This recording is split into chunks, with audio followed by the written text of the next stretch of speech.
Good day and welcome to Clyde's Daily Devotion. In the Bible, Hebrews 10 verse 25, and let us not neglect our meeting together, as some people do, but encourage one another, especially now that the day of his return is drawing near.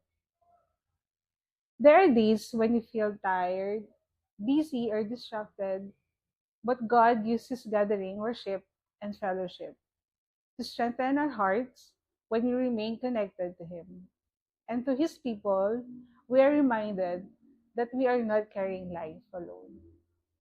And now, ask yourself, how can you make it time this week to worship God, joining fellowship, or reconnect with someone who strengthens your faith? Let's pray. Father, forgive me for the times I isolate myself. Help me to value worship, fellowship, and godly relationships. Strengthen me so I can also strengthen others. In Jesus' name, amen.